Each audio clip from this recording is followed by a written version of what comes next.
Hi guys, this is Professor Fernandez here, and I guess you're watching this because you are late at starting your proposal essay.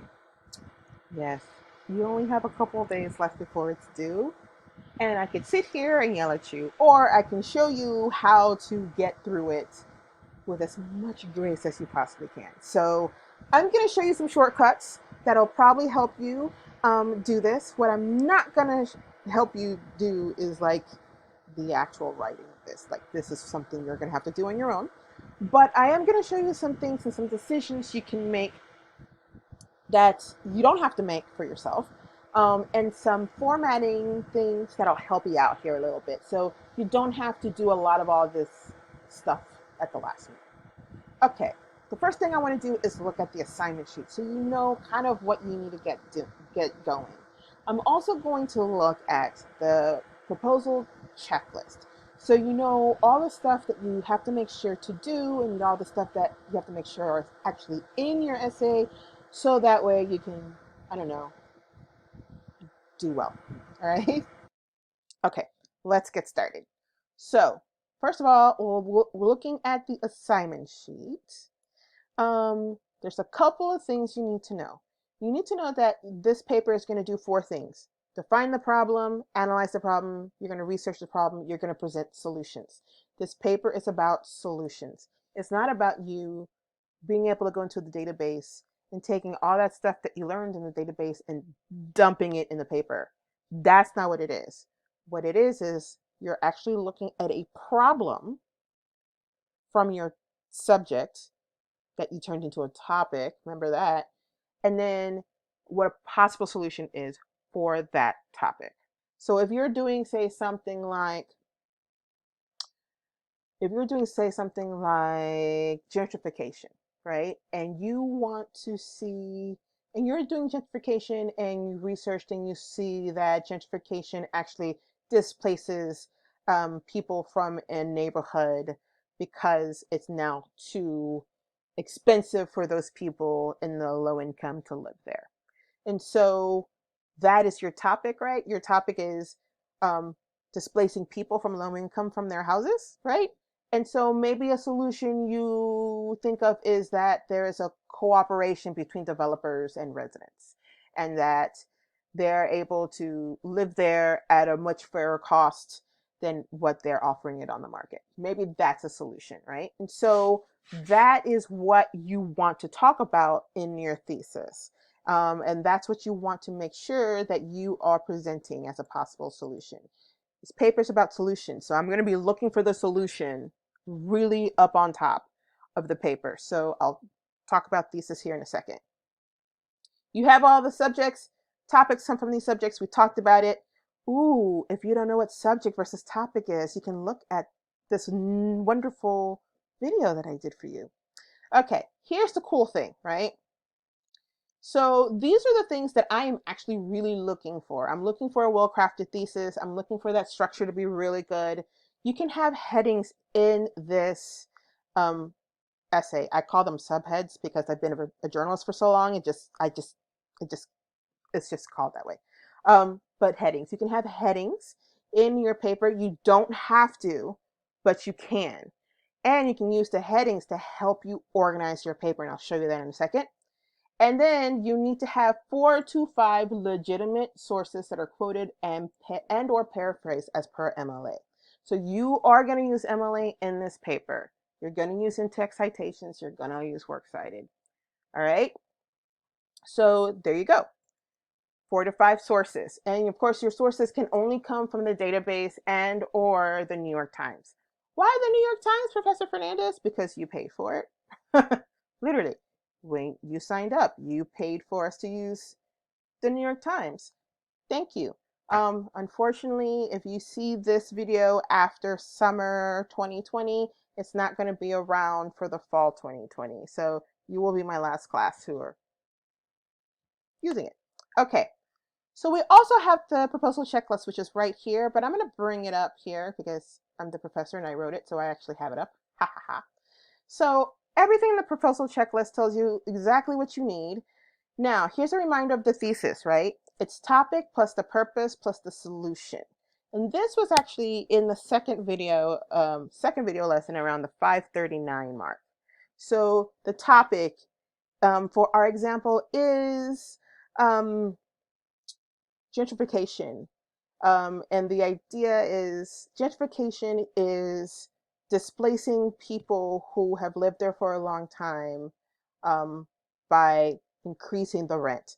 The solution is this, right? So that all goes in the thesis. And the thesis goes as the final sentence or sentences in the intro paragraph. Here's a tip.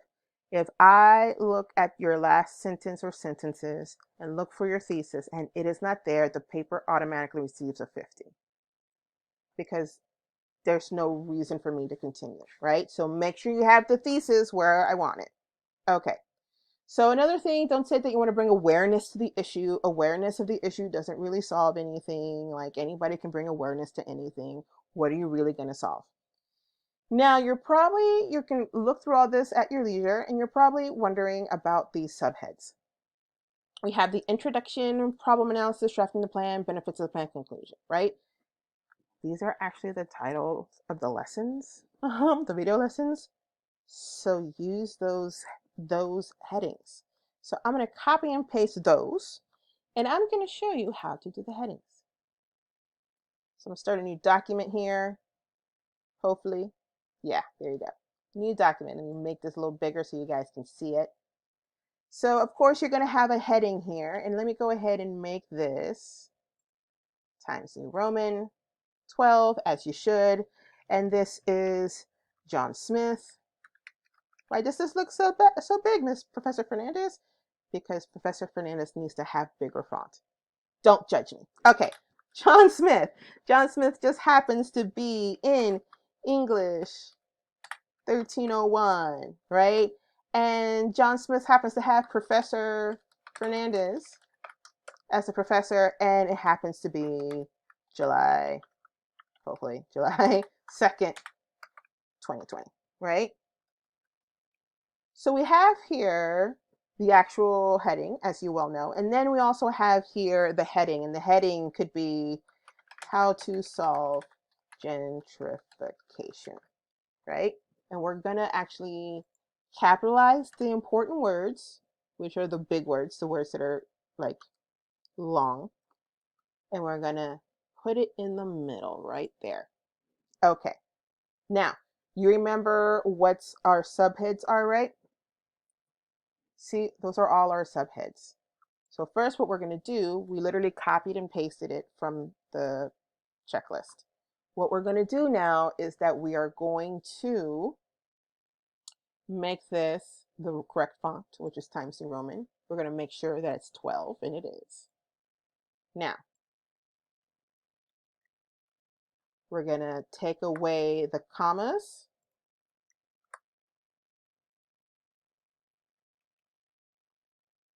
and put them in the center. Each one of these is a section. So you're going to have your introduction.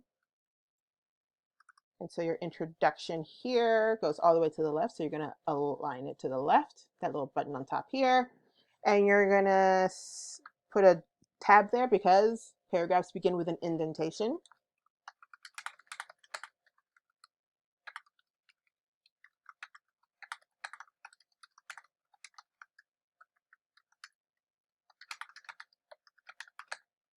Don't use gonna.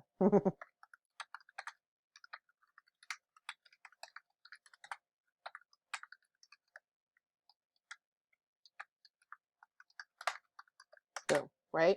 Of course, you're going to want this to be double spaced. So I'm going to go ahead and double space it for you. So you're going to highlight it, hit paragraph. Right here where it says line spacing, I'll hit double. And so your whole paper should be double spaced at this point. Okay, so here you go. Maybe not the whole paper. Let me make sure of that. Yeah, double.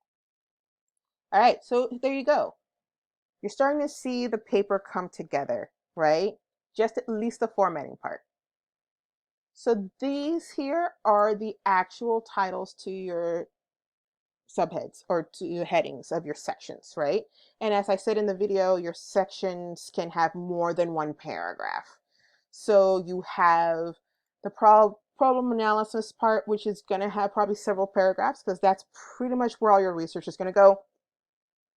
Drafting the plan is going to have probably a sentence or two. If it does only have a sentence or two, you're probably doing it right. If it has its own paragraph, you're doing it right. I'm not anticipating drafting the plan to be an incredibly long section at all. Benefits of the plan is going to be a good section, not as long as problem analysis.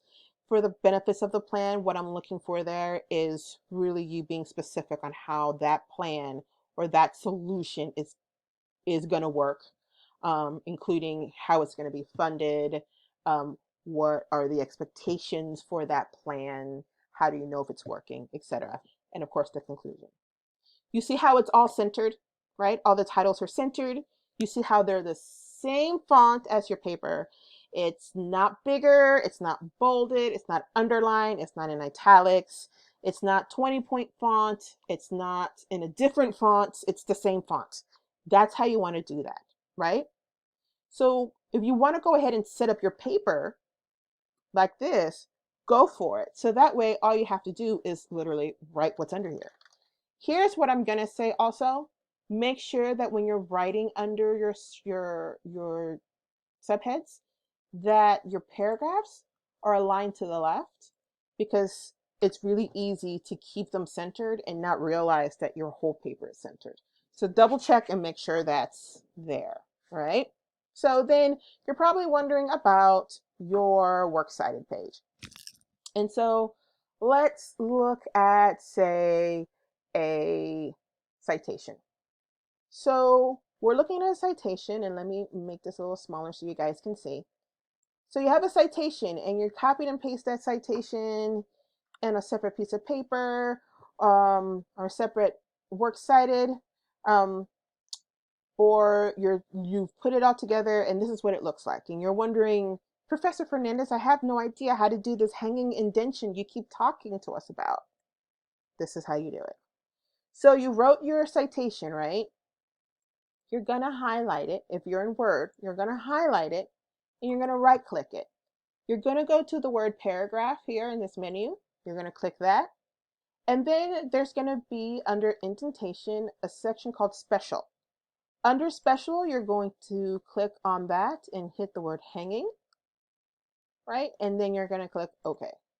And look at that, a hanging indentation. So all of your citations will have a hanging indentation, right? So if there's another one here, it's going to also have a hanging indentation, so on and so forth. You're also going to put these in alphabetical order too. So don't forget that. Now, what do you do as a title for it? The word works with an S, cited, and you're going to center it, right?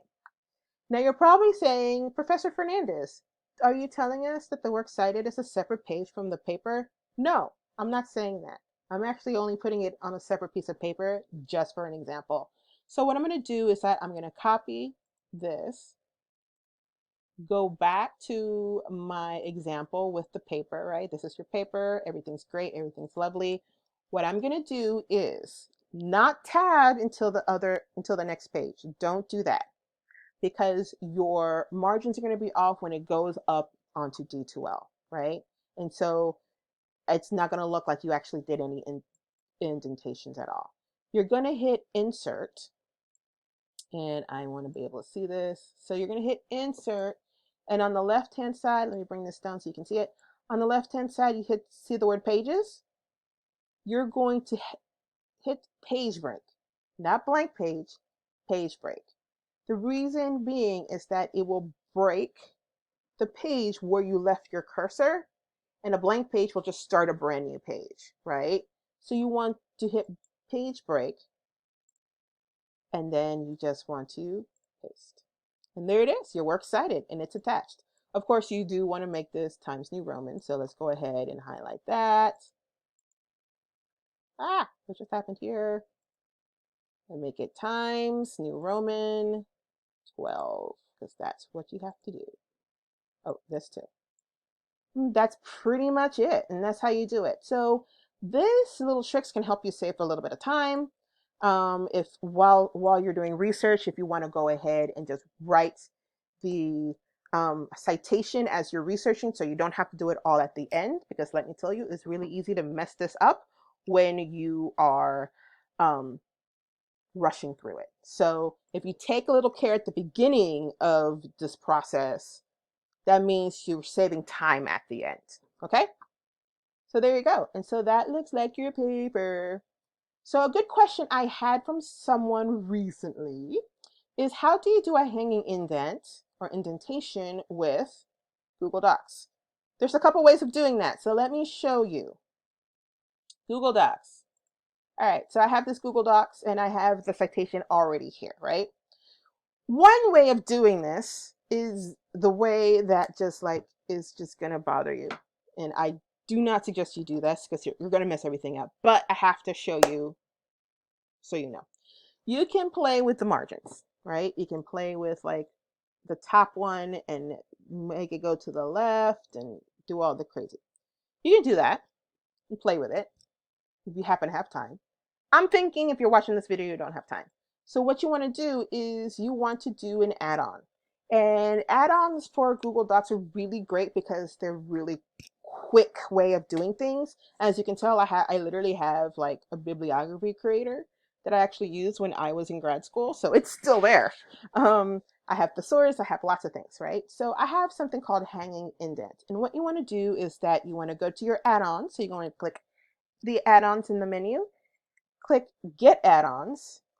And once you're there, you're going to put in the search bar hanging indent. And you're going to install the hanging indent right there. Once it's installed, what you're going to do is go ahead and set everything up, right? This is a works cited with an S. You're going to make this Times New Roman. You're going to look for Times New Roman. You're going to make this 12. You're going to center the word works cited.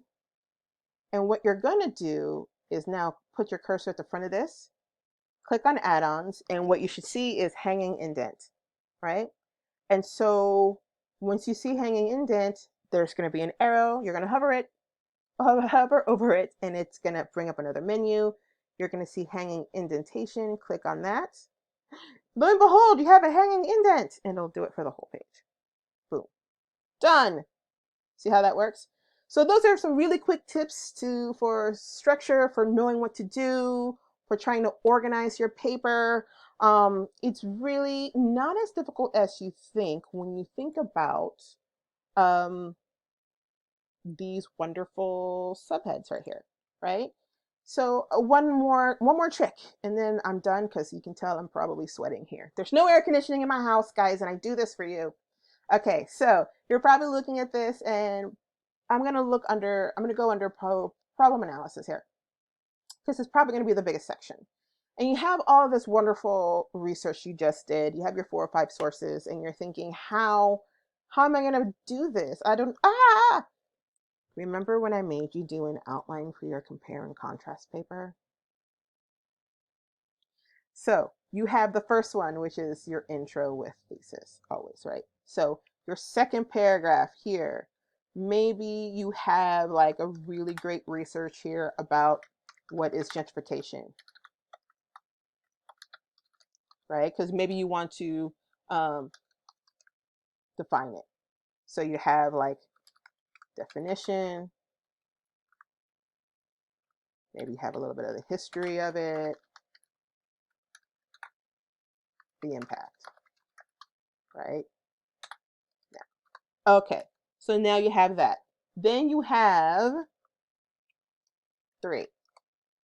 The third section or third paragraph, or however you want to do it.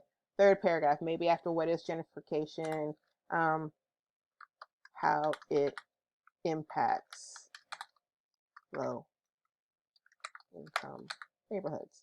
See how that works? So you have your outline here right where you're typing. So then when you're ready to go, you're ready to type, sorry. You're ready to type what is gentrification, right? It's under problem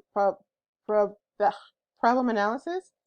You click on the left and you go, gentrification has been defined as X, Y, Z, Z, right? And then you have a citation here, right? And as you go through your outline, you can actually take out parts of the outline that you've completed and keep going, right? So if you take some time, again, if you take some time at the beginning, right? You organize yourself at the beginning, the end is not going to be that bad. Ha ha ha. I am melting and I have papers to grade. I hope this helped. Of course, you know you can get me with office hours. And good luck. Can't wait to see them.